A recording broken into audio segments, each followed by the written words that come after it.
Hi, this is Adam Griffin with the first video for this week. So this is going to be problem 26.56, and there's two parts to this problem. And basically what we're going to be doing is in part A, we're going to be finding charge related to capacitance and electric potential difference or voltage.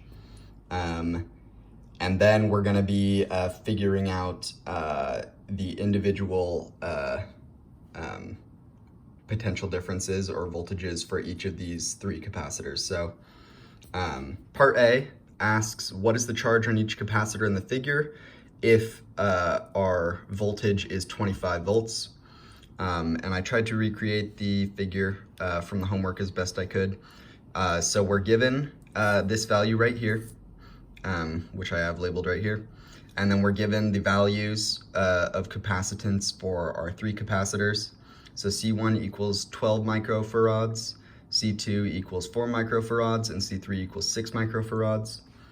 And then we have this equation up here, which is very important to understand why we're using this one.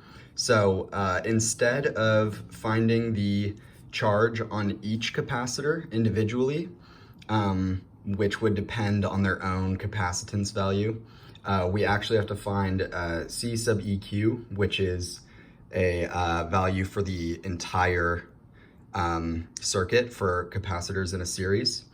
So that equals 1 over C1 plus 1 over C2 plus 1 over C3, all to the negative 1. And you can add as many as you want for however many capacitors you have. And that'll give you the capacitance of the entire system or circuit or whatever you want to call it. So right off the bat, we can plug in these values that are listed right here, given in the figure.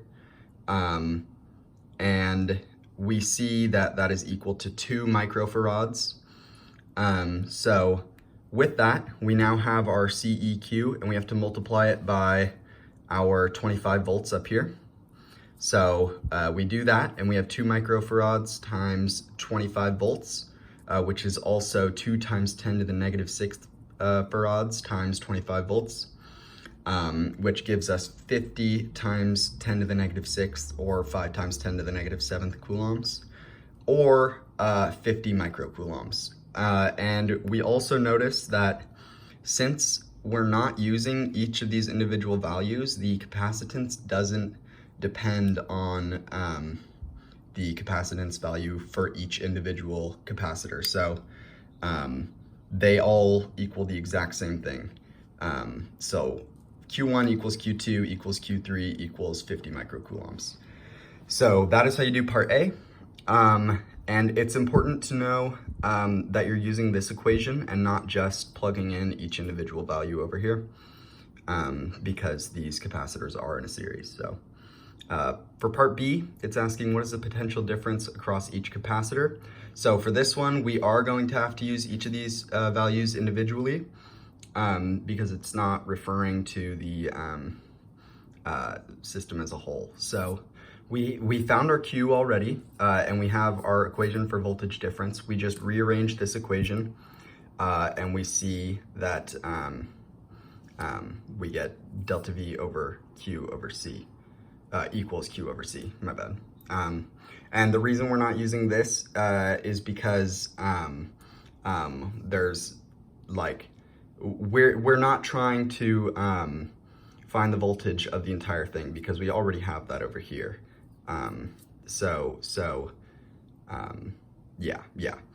Pretty self-explanatory. If we wouldn't be asked this question if we were given it. But yeah, so our total charge is 50 microcoulombs, which we found up here. And then we have our three capacitance values. So we'll find the voltage, the potential difference for all three. So V1 is 50 microcoulombs divided by 12 microfarads, and that's 4.17 volts. And then 50 divided by 4 for 12.5 volts, and then 50 divided by 6 for 8.33 volts.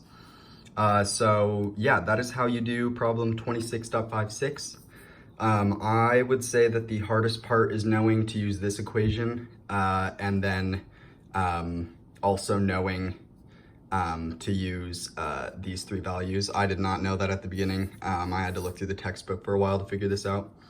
But yeah, so I hope the math was straightforward, and thanks for watching.